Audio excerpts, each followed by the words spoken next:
기도하겠습니다. 하나님,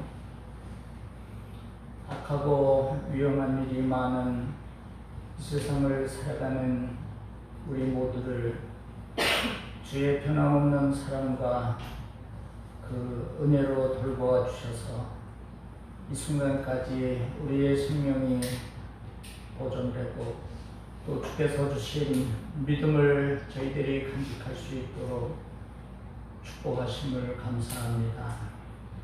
오늘 거룩한 주일 맞아 주의 본속들이 한자리에 모여 하나님 앞에 예배드리며 주의 말씀을 듣는 시간이 되었사오니 같이 해주시고 주의 성령께서 이 시간의 말씀을 듣는 우리 모두에게 말씀을 통하여 믿음 더하시고 능력을 더하여 주셔서 마지막 때에 우리로 하여금 믿음으로 승리하는 우리 모두가 되게 하옵소서.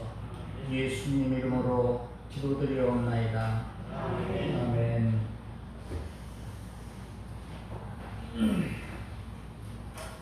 주 안에서 평안을 하셨습니까?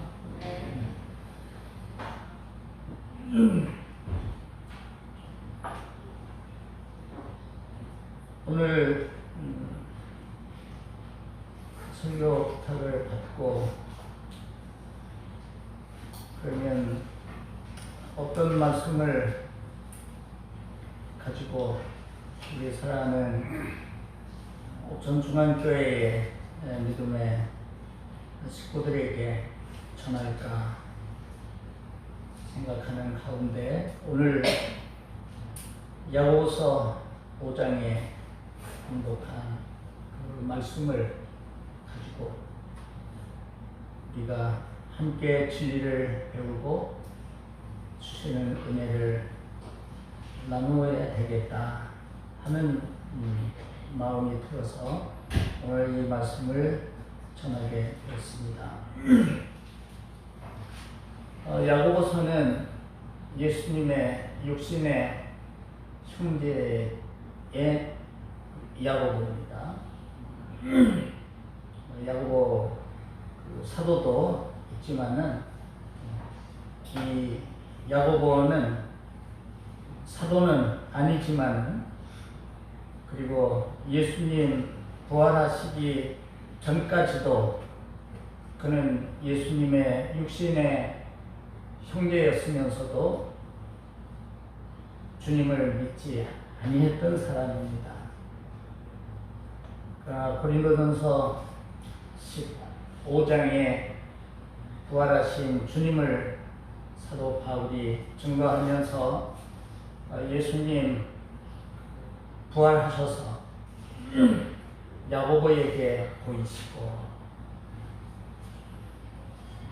십자가 달리시기 전까지 부활하시기 전까지도 믿지 아니했던 형제지만 부활하신 후에 그는 야고보를 찾아가서 야고보에게 보이셨다고 했습니다. 이제 그 후에 이 야고보는 주님을 믿게 되었고 그리고 오순절에 마가의 다락방에서의 그 기도회에 이 야고보도 같이 참여해서 일심으로 기도하고 그때에 큰 성령의 은혜를 입었습니다.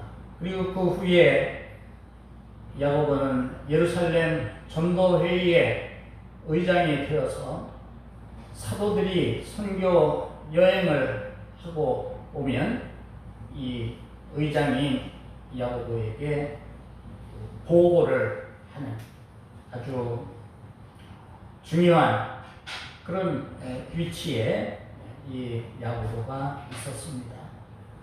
그리고는 사도가 아니지만은 그 동생 유다와 마찬가지로 이 성경을 기록하는 그런 하나님의 큰 축복을 받은 사람입니다.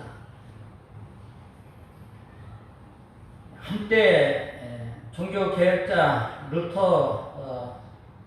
마저도 이 야고보서를 폄하해서 이거는 일고의 가치도 없는 찌푸라기에 지나지 아니하는 그런 글이라고 그렇게 했지만 나중에 그는 이 사실을 회개했다고 합니다.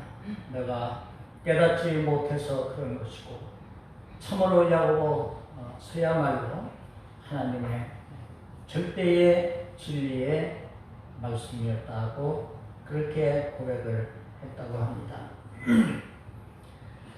이 야고보 선생이 오늘 우리에게 귀한 말씀을 주셨고 그 말씀의 제목을 시험을 이기자, 시험을 이깁시다 라는 제목으로 오늘 설교를 하게 되었습니다.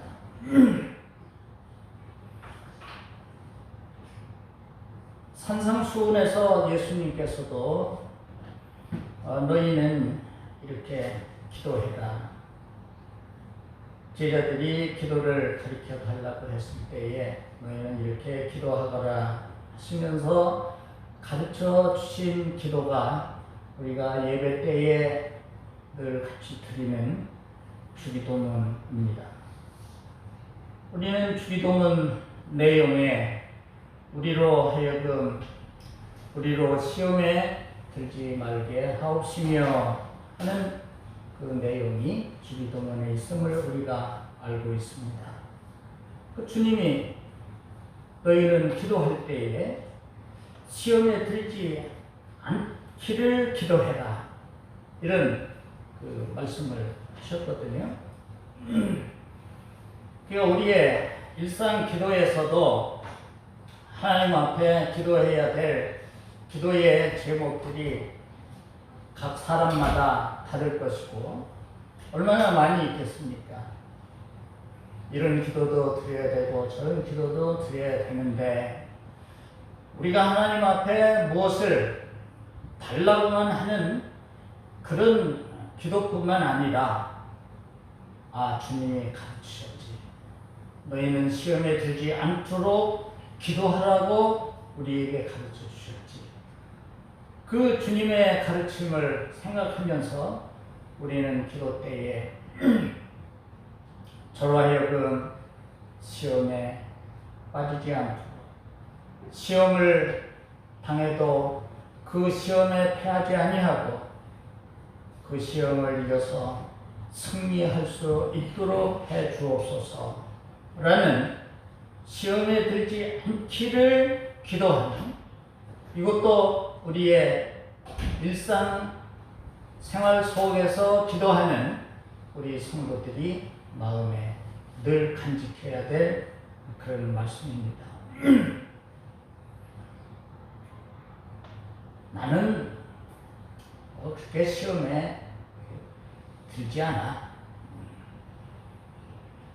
주변에서 시험에 드는 사람들을 에휴 그것도 못 이겨. 에휴 그것도 시험이라고 거기에 넘어져. 이게 다른 사람들의 크고 작은 시험 당하는 것을 보면서 우리는 쉽게 남의 일이라고 해서 판단하기는 쉽지만 그러나 주님이 이게 얼마나 중요한 것이면 너희는 이렇게 반드시 기도하거라 그래 가르치셨겠습니까?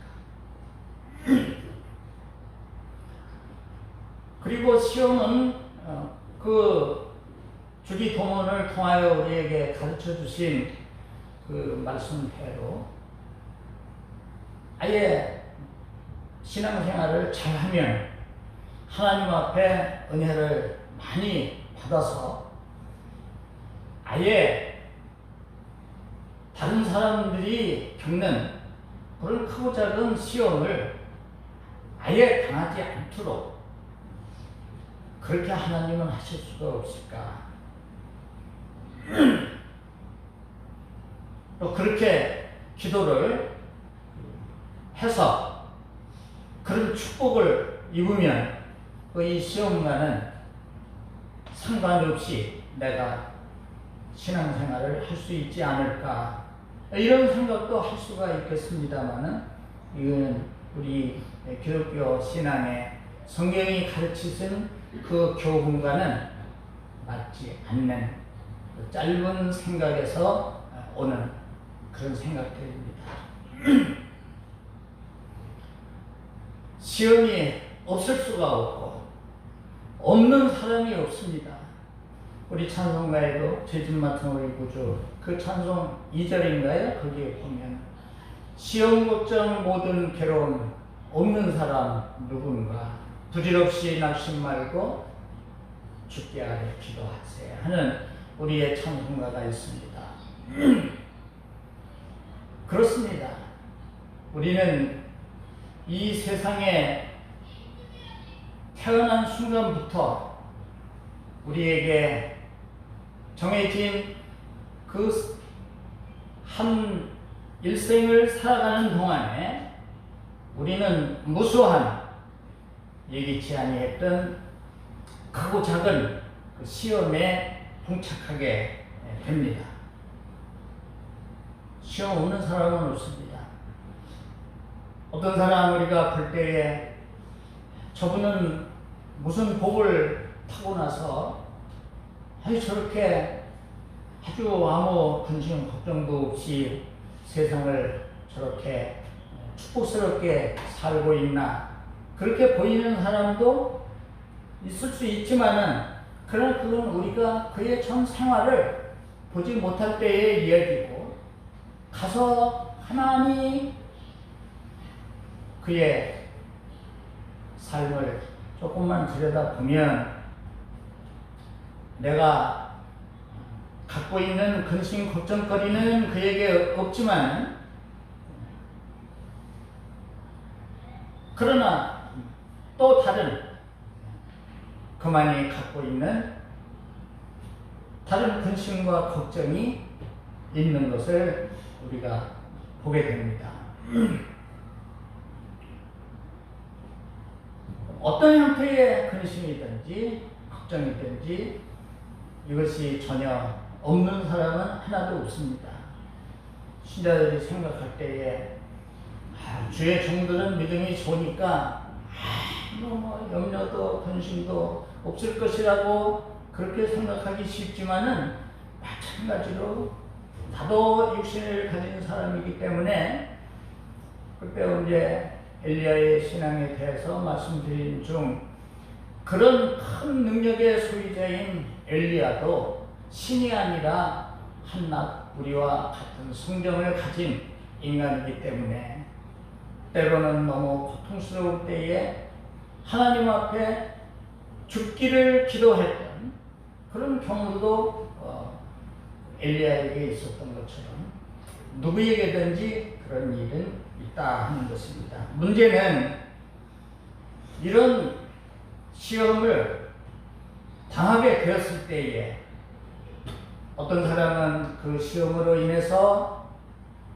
넘어지고 다시 일어나지 못하는 그런 사람이 있는가 하면은, 시험을 딛고 시험을 이기고 해서 오히려 나중에 그 시험으로 인하여서 시험을 당하기 이전의 나보다 훨씬 더 모든 면에 발전하고 성숙해지는 이런 경우를 우리들이 볼 수 있겠고, 주님께서 너희는 이렇게 기도하라고, 시험에 들지 않도록 기도하라고 하신 그 말씀의 의도도 바로 그런 것입니다. 그래서 시험에 들지 말게 하옵시고 하는 그 말씀의 그 원리는, 시험을 당하게 된다면 거기에 짓밟히고 거기에 눌려서 패하는 것이 아니라 그것을 딛고 일어나서 승리를 해야 된다 하는 그 의미입니다. 시험에 들지 말게 하옵시고 하는 그 말씀이. 그리고 또 예수님께서는 사도 베드로에게도 그런 말씀을 하시지 않았습니까? 복음서에 시몬아 시몬아 사단이 너를 밀가루 듯 하듯 너를 청구하였으나 내가 너로 하여금 떨어지지 않기를 기도하였노니 넌 돌이켜 형제들을 굳게 해라. 이런 말씀을 했습니다. 그 예수님의 제자인 베드로에게도 사탄이 밀가부르듯 하려고 그런 시험을 준다고 했습니다. 그때 예수님께서는 너로 하여금 떨어지지 않기를 내가 기도하였노니, 그래서 예수님은 지금도 부활 승천하셔서 아버지 우편에서 성도들을 위하여서 기도하신다고 신약의 성경 기자들은 우리들에게 그 진리를 전해주고 있습니다. 그러니까 우리가 시험을 안 만나서 그래서 시험에 패하지 않는 것이 아니라 시험을 우리들도 만나지만 이를 위하여서 기도하고 또 주님께서 우리를 위하여 늘 기도해 주시고 그래서 성령께서 이기게 해 주심으로 우리도 이런 시험이 많은 근심 걱정이 많은 이 세상을 우리가 살고 나가지만은 패하지 아니하고 오늘도 우리는 함께 하나님의 성전에 이렇게 함께 모여서 예배를 드릴 수 있음이 이게 전혀 우리 주님의 은혜라고 하는 그런 말씀이 되겠습니다.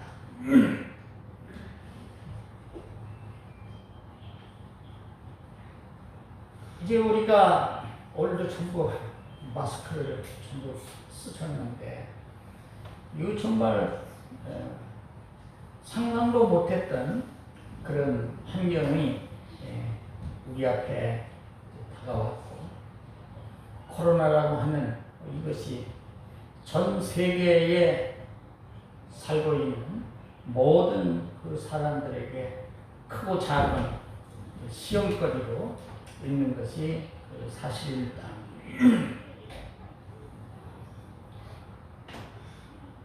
그 바이러스가 눈에 보인다면은 그래도 쉽게 어떻게 해서든지 또 피할 수도 있겠지만 눈에 보이지도 않는 것이니 언제 어떤 경로를 통해서 내가 그 바이러스에게 전염이 될 수도 있는 겁니다.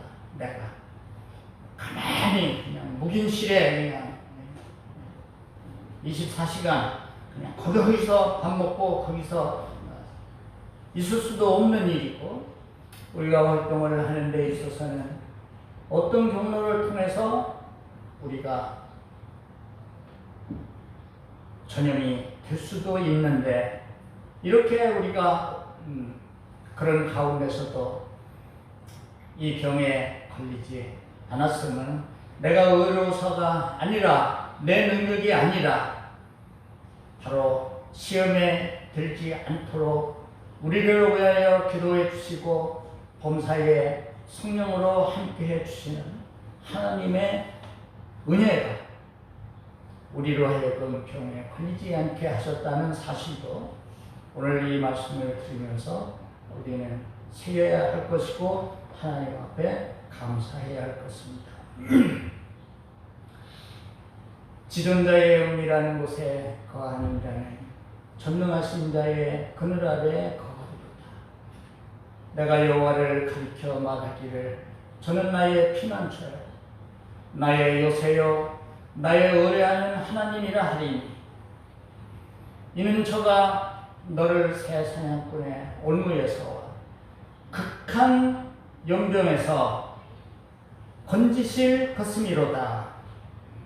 극한 연병에서 그 성경의 연병이라고 하는 아주 그 고약한 그런 그 병이 출현을 해서 수만 명이 죽어가는 이런 것도 성경 읽어보면 그 역사에 나오는 것을 우리가 볼 수 있지 않습니까? 그렇지만은 하나님이 그런 가운데서도 우리를 건져주신다. 저가 너를 그 깃으로 덮으시리니 내가 그 날개 아래 피하리로다. 그의 진실함은 방패와 손방패가 되나니 너는 밤의 놀램과 낮에 흐르는 살과 흑암 중에 행하는 연병과 또 연병이 나옵니다. 백주에 훌패케 하는 파멸을 두려워 아니하리로다. 흑암 중에 행하는 깜깜한 중에 그냥 이 몹쓸 병이 행행하니까 이건 뭐 피할 길도 없습니다만은 그러나 그런 가운데서도 하나님이 너를 지켜주신다. 천인이 내 곁에서 만인이 내 우편에서 엎드러지나 이 재앙이 내게 가까이 못하리로다. 오직 너는 목도하리니 악인의 보응이 내게 보이리로다. 악인들은 재앙의 날에 구원자가 없으므로 그것을 이길 능력이 없으므로 죄에 대한 보응을 받아서 심판을 받게 될 것이고 그것을 내가 보게 될 것이다. 하나님께 대한 신앙을 가지고 하나님을 의지하고 살아가는 하나님의 백성들에게는 하나님의 방패와 손방패가 되셔서 그런 아주 그 극한 연병 가운데서도 너를 보호해 주실 것이다. 내가 말하기를 여호와는 나의 피난처시라 하고 지른 자를 거처로 삼았으므로 화가 내게 미치지 못하고 화가 미치지 못한다고 그랬습니다. 하나님이 보호해 주시기 때문에 내 모든 길에 너를 지키게 하신다. 하나님 그 사자들을 명하사 그들로 하여금 너를 지키게 하시고 그 하나님의 명령을 받은 그 사자들은 저희가 그 손으로 너를 붙들어 발이 돌에 부딪히지 않게 하리로다. 요 말씀을 가지고 광야에서 사탄이 예수님을 넘어뜨리려고 시험을 했던 귀절이기도 합니다. 어디서 한번 떨어져 내려가. 그 성경에도 있지 않느냐. 하나님이 그 천사들에게 명령을 해서 그 천사가 그 발을 붙들어서 돌에 부딪히지 않도록 안전하도록 하나님이 해주신다고 성경에 기록되지 아니했느냐. 성경 꼭대기에서 한번 떨어져 봐라.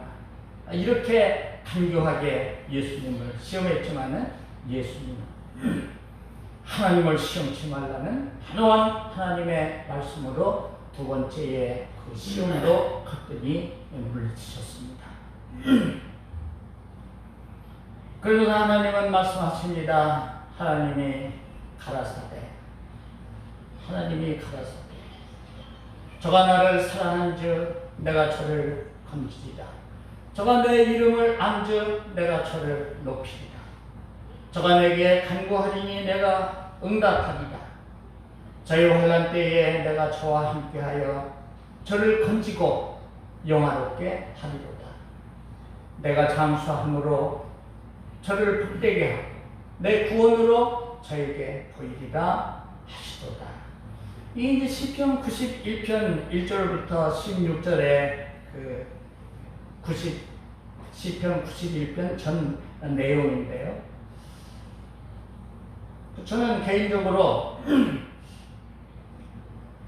전에는 중국 우한 폐렴이라고 하는 이상한 그 병이 이제 퍼진다 이렇게 해서 그 뒤에는 코로나라고 또 명칭을 했지만 그게 막 전 세계로 흩어진다고 하는 그런 보도를 보면서 91편의 그 말씀이 떠올랐고 점점 더 심각해지는 상황이 되는 것을 보면서 저는 더욱 그 91편의 말씀을 묵상하게 되고, 그래서 지금도 반드시 길을 운동하러 설봉산을 넘어갈 때도 하고, 반드시 잠자리에 들어서 잠이 오기 전에 반드시 시편 91편을 암송하면서 이 하루도 하나님이 은혜로 보호해 주신 것을 감사하면서 잠자리에 드는 것이, 이 코로나가 발생한 이후부터 지금까지의 일상 생활에서 제게 있는 그런 사실이기도 합니다. 그렇습니다. 이거 뭐 가지고 우리가 뭐를 의지해서 우리가 마음 놓고 세상을 살겠습니까? 우리 믿는 사람들은 이와 같이 전능하신 하나님께 대한 그 믿음을 우리가 더욱 돈독히 하고, 그 믿음을 주시기를 늘 기도하면서, 그래서 하나님의 그 말씀을 의지하는 그 신앙으로 우리는 이 코로나라고 하는 엄청난 이 재앙을 우리가 이길 수도 있다. 이 야고보서가 5장으로 되어 있는데요. 1장부터 이 야고보는 시험에 대한 이야기를 합니다. 너희가 시험을 만나거든 즐거워하도록 해라. 1장 2절에 또 12절에 가면은 시험을 참는 자는 복이 있다. 이것에 옳다 인정하심을 입은 사람에게 하나님께서 가장의 좋은 선물들을 내려주신다. 또 이런 말씀을 했습니다. 또 사도 베드로도 너희가 그런 엄청난 시련을, 그 시험을 만나거든 이상한 일 당하는 것처럼 생각하지 말고 오히려 기뻐하고 즐거워해라. 왜냐하면 하나님이 그 시련을 통해서 너를 더 단련시키시려는 하나님의 선한 그 뜻이 있어서 그렇게 된 것이니, 시험으로 인하여서 불평하거나 거기에 넘어지는 것이 아니라 오히려 기뻐하라고 하는 그런 말씀을 사도 베드로도 했습니다. 그리고 이 야고보 선생은 이 시험에 대해서 말씀을 하시기를, 많은 사람들이 이 시험에 들게 되는 그 원인이 있을 것이다. 왜 사람들이 이런 그 시험을 당하게 되는가? 하나님은 누구에게 시험을 받으시지도 않지만 또 다른 사람을 시험하시지도 않는다고 했습니다. 이 말씀을 잘 이해해야 됩니다. 그러니까 하나님은 다른 사람을 시험하시지 않는다고 그랬는데, 근데 또 시험을 하나님이 주신다는 뜻은 무엇인가? 사탄은 우리로 하여금 멸망의 길을 가도록, 넘어지도록 하기 위한 목적을 가지고 각종의 유혹과 시험을 우리에게 준다면, 하나님이 우리에게 주시는 그 시험은 그런 나쁜 뜻에서가 아니라 선한 뜻을 가지고 우리에게 이 시험을 주신다. 이렇게 성경은 가르치시고 있는 겁니다. 자식을 낳아서 키움에 있어서 이 사람은 이런 교육 방법대로, 저 사람은 저런 방법대로 나름대로 자기 자녀를 더 잘 키우기 위해서, 장래에 그 자녀가 잘 되기를 바라는 목적을 가지고 교육을 하는 것처럼, 하나님도 당신의 백성들이 그냥 온실에서 자라난 약한 화초처럼, 그래서 조금만 강렬한 햇빛에도 그 시드는 그런 약한 것이 아니라 모든 광풍에도 끄떡없이 견디는 그런 굳건한 신앙을 당신의 자녀들이 갖게 하시기 위해서 때로는 우리를 그런 시련의 장소에도 주신다고 하는 겁니다. 그 야고보 선생은 야고보서를 통해서 그렇게 말씀합니다. 일장의 시험에 대해서 시험 만나거든 즐거워하고 그리고 그것을 참고 그것을 잘 견디는 사람이 복이 있다고 말씀을 하시면서 2장, 3장, 4장에는 그러면 사람들에게 무엇이 어떤 환경이 그런 크고 작은 시험을 당하게 하는가. 2장에서는 빈부의 문제, 경제 문제입니다. 예수님을 시험했던 마귀의 시험도 첫 번째가 경제 문제였습니다. 사치하고 아주 잘 차리고 들어오는 사람과 그렇지 않은 교회에는 가난한 사람들이 있는데 그런 그 빈부의 이야기를 하는 것을 보면은 경제적인 원인이 사람들로 하여금 각종의 시험을 만나게 된다. 두 번째는 지위입니다. 만일 선생이 되지 말아라. 그리고 그 뒤에는 시기와 다툼과 질투가 있다.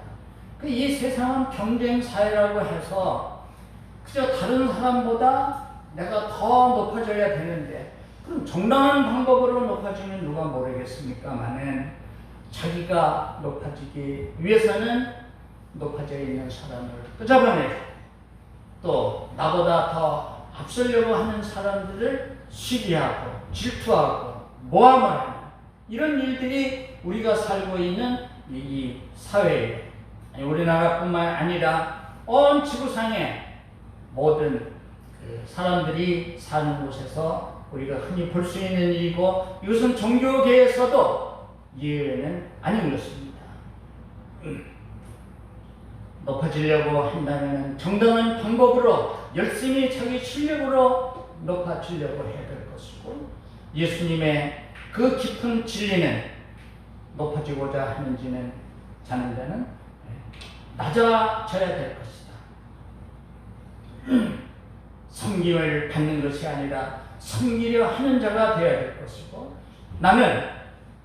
예수님은 나는 섬김을 받으려고 세상에 온 것이 아니라 섬기려 하고 그 섬기는 그 사람들을 위하여 마침내는 내 목숨까지도 배송물로 주게 하려고 나는 이 세상에 왔다. 바울도 빌립보서에서 이와 같은 진리를 우리에게 말씀해 주셨습니다. 그는 본래 하나님의 본체이시지만은 그러나 하나님과 동등됨으로 여기는 것을 원치 아니하시고 자기를 비워 종의 형체로 이 세상에 오셔서 아버지 하나님께 복종하시되 십자가에 죽기까지 복종을 하셨다. 그러므로 하나님께서 저를 지극히 높여 모든 이름 위에 뛰어난 이름을 주시고 모든 사람의 무릎을 그 앞에 꿇게 하셨다. 이렇게 빌립보 교회에 편지하지 않습니까? 이때의 상황이 빌립보 교회도 서로 누가 크냐. 루디아를 비롯해서 바울을 사랑하는 사람들이 바울을 잘 받으니까 극심히하는 무리들이 있습니다. 아니 내가 저 사람만 못해서 대우를 못 받나?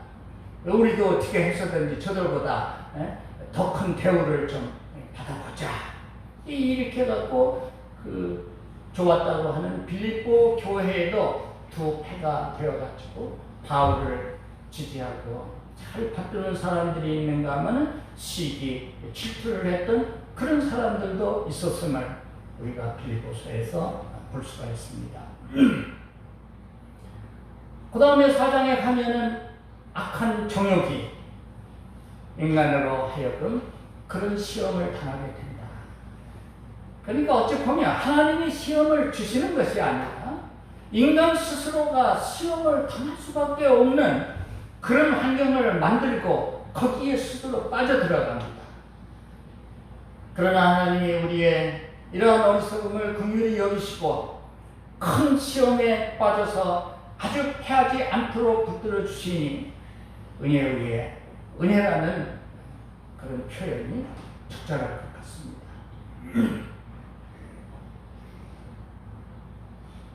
그러면서 본보기로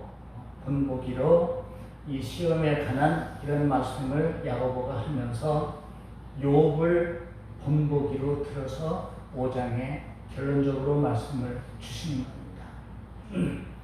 욥은 의인인데 그는 그 시험을 당할 그런 요소가 하나도 없는데 엄청난 시험을 당했습니다. 근데 욥이 어떻게 그 시험을 이기고 그리고 승리를 했고 야고보의 증거대로 욥의 인내를 너희가 보았고 또 그 결말이 어떠함을 너희가 알았다. 욥에 관한 말씀 아니겠습니까? 여기서도 우리가 보면은 욥은 경제적인 면에서 있던 재산을 다 잃었습니다. 다 잃어버리고 또 아들이 칠형제고 딸이 셋이었는데 이 10남매를 또 하루아침에 또 다 잃게 되는 그런 시험을 만났습니다. 그런가 하면은 또 자기의 그 몸에는 아주 그 못된 피부병이 걸려서 기와조화를 가지고서 그 몸을 걸려. 거기에 그 안에는 하나님을 저주하고 죽어버리라고 하는 그 말을 이 욥에게 했습니다. 욥이 그 아내의 말을 듣고 그대의 말은 어리석은 여자 중에 하는 말 가운데 하나와 같구나. 시편 14편에 어리석은 자는 그 마음에 이르기를 하나님이 없다 하도다. 어리석은 자의 대표가 뭐냐? 그 마음에 하나님이 없다 하는 자요. 그 아내가 이래도 당신의 그 신앙을 지키겠는가? 그러면 하나님을 저주하고 죽어버리라. 이랬을 때에 욥은 화를 낸다든지 하는 것이 아니라 아내를 책망하는 것이 아니라 그대의 말은 어리석은 여자 중에 말과 같다. 하나님이 없는 왜 그런 소리를 하느냐. 재산이 없어지고 자식들이 없어지는 그런 상황에서도 욥은 찬송을 했다고 그랬습니다. 저주하고 죽어버리라고 하는 그 아내의 말에는 오히려 더 점잖은 말로 권면을 했다고 했습니다. 그런데 이런 욥도 나중에 하나님 앞에 회개의 기도를 드리는 것을 볼 수가 있습니다. 그 친구들 셋, 믿음 좋은 이 욥의 세 친구가 와서 네가 무슨 죄를 지었기에 이런 일을 당하지 않았느냐 했을 때 욥은 나는 이런 일을 당할 일을 결단코 한 적이 없다 했을 때에도 그 친구들은 아니 죄 없는 사람이 이런 재앙을 만나는 일이 어떻게 있을 수 있느냐, 무엇인가 네가 이 일을 당할 수밖에 없는 죄를 지었을 것이니 생각해보고 회개하라고 했을 때에도 이 욥은 자기의 잘못이 없음을 변명을 했지만 나중에 이 사실을 회개했습니다. 그건 뭐냐 하면 잘못이 있어서 회개가 아니라 잘못이 없다고 주장을 하다가 보니 자기의 의의를 너무 내세워서 그것까지도 이 욥은 하나님 앞에 잘못된 것으로 깨달았기 때문에 하나님 앞에 회개의 기도를 하게 되었고, 사람이 그 시험을 만날 때 시험을 이기는 거기에 있어서도 하나님 앞에 회개의 이 기도가 빠지지를 않는구나. 의인이었던 이 욥, 다니엘, 노아와 함께 성경에서 3대 의인으로 이끌어지는 이 욥 자신도 결국에는 하나님 앞에 회개를 하지 않았는가. 내가 전에는 귀로만 듣고 마음으로만 생각했더니 이제는 눈으로 보게 되어서 깨닫게 되었나이다. 내가 나의 어려움을, 나의 죄 없음을 변명하는 그것이 나는 죄가 안 되는 줄 알았는데 깨닫고 보니 이것도 하나님 앞에는, 절대적인 하나님 앞에서는 가져서는 안 되는 잘못된 것임을 이제 내가 깨달아나이다. 하나님 앞에 회개의 기도를 했습니다. 성 어거스틴은 그의 참회록에 보면은 어렸을 때에 그 어머니의 그 젖을 먹을 때에 아이들이 어쩌다가 보면은 엄마의 젖꼭지를 물을 수가 있습니다. 그때는 뭐 이가 좀 날 때까지도 젖을 먹던 시절이니까, 그러면 갑자기 젖을 먹는 놈이 젖꼭지를 물으니까 엄마가 깜짝 놀라서 아야 그럴 것 아닙니까? 그러니까 이 젖 먹던 놈은 그게 재밌어가지고 그래가지고는 또 깨밀고, 어거스틴이 나중에 참여하면서 회개하는 내용에는 그런 것까지도 하나님 앞에 잘못되었다고 하는 어린이의 마음 속에 그런 잘못된 요소가 있었다고 하는 것을 깨닫고 회개하는 내용이 어거스틴의 참회록을 읽어보면 나오는 것을 볼 수가 있습니다. 오늘 말씀의 요지는 그렇습니다. 우리가 세상을 살아가면서 경제적인 것, 또 그런 지위에 관한 것, 명예적인 것, 그런 것들 때문에 우리가 스스로 시험에 빠지기도 하고, 그런 것들을 가지고 사탄이 우리에게 접근해서 우리를 넘어뜨리려고도 하는 그런 현실 속에서 우리가 이 시험을 이기려면 어떻게 해야 되는가? 욥을 보거라. 욥은 잘못이 없어도 그런 엄청난 시험을 당했다. 그 엄청난 시험을 당했을 때도 낙심하거나 그야말로 하나님을 부인한 것이 아니라 하나님을 찬송을 했고, 그리고 자기의 그 의의를 주장했던 그것마저도 이것은 하나님 앞에서는 잘못된 것이라고 하는 그런 깨달음을 가지고 하나님 앞에 회개를 했고, 그래서 거뜬히 이 욥은 그 시험을 통과했습니다. 시험을 통과했습니다. 사탄이 그렇게 해서든지 넘어뜨리려고 하려고, 하나님께서는 그래 네 방법대로 무슨 시험이든지 내 종 욥에게 다 해라 허락한다. 단지 생명에는 손을 댈 수 없다. 그렇죠. 생명은 뭐 하나님의 절대적인 주권에 의한 것이니까. 그래서 사탄은 지가 할 수 있는 모든 인간의 그 약함을 다 아는 사탄인지라 그런 시험을 줬지만은 이 욥은 거뜬히 이겼습니다. 욥이 신이 아닌 거예요. 야고보가 왜 이 말을 합니까? 뒤에 또 엘리야 얘기를 왜 합니까? 이런 분들이 그렇게 위대하다고 해서 이런 사람은 사람이 아니고 신적 존재인 양 그렇게 잘못 생각하지 마. 그들도 우리와 똑같은 연약성을 가진 인간이다.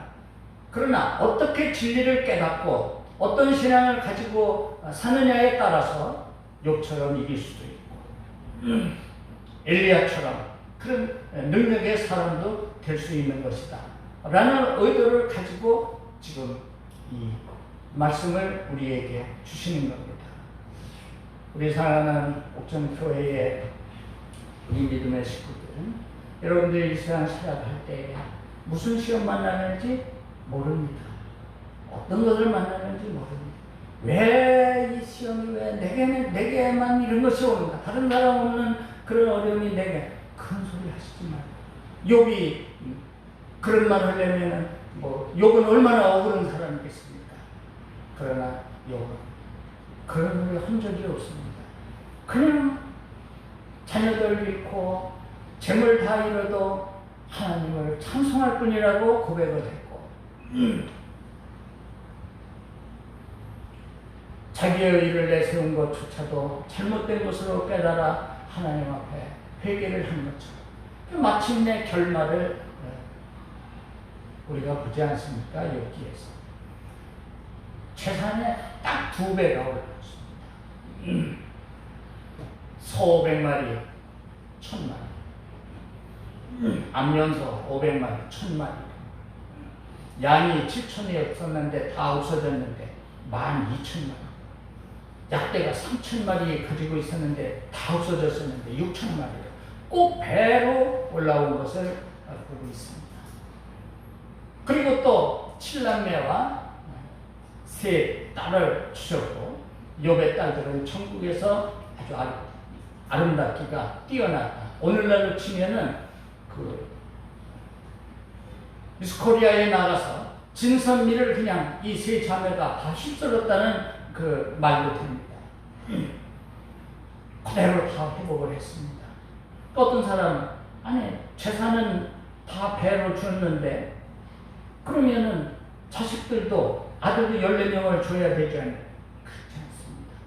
소나 양들은 영혼이 없기 때문에 그냥 죽은 것으로 끝나서 배를 줬지만, 욥의 자녀들 10남매는 의인이고 그들은 육신의 생명은 잃어서도 그들은 천국에서 살고 있기 때문에 더 줄 필요가 없어요. 10남매만 주시면 됩니다.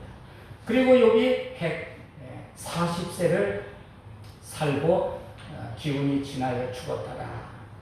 여기에 대해서 그 뒤로 140년을 살았는지, 살아왔던 거 다 포개서 140년인지, 원래는 70년밖에 못 살 것인데 이런 시험을 통과해서 그 수명도 배로 돼서 140년을 살았다는 이야기인지, 뭐 성경 학자들 간에도 뭐 이런저런 얘기가 나오지만, 그러나 어쨌건 하나님의 은혜로 건강하게 140살을 살고, 그래서 오늘날까지 우리에게 귀한 본이 되는 이 욥. 그래서 오늘 우리는 욥의 신앙을 잘 여러분들이 마음에 잘 새겨서, 여러분들이 앞으로도 크고 작은 시련 만나면 오히려 기뻐하면서 그거를 통해서 더 신앙이 성숙해지는 결과를 가져오는 지혜로운 그런 신앙의 용사들이 되기를, 그런 마음이 들어서 오늘 이 말씀을 전하게 되었습니다. 기도합니다. 주님, 욥을 본보기로 해서 우리에게 닥치는 크고 작은 시험들을 잘 이겨야 할 것을 오늘 사랑하는 성도들에게 증거했습니다. 축복하셔서 우리도 남은 세상 살아갈 때에 어려움 당해도 더욱 주님께 가까이 나아가는 믿음을 간직할 수 있게 하시고, 이 시험으로 인하여서 오히려 하나님을 더 찬송케 되는 그런 결과를 가져오는 우리 모두의 신앙 되게 하옵소서. 예수님 이름으로 기도드리옵나이다.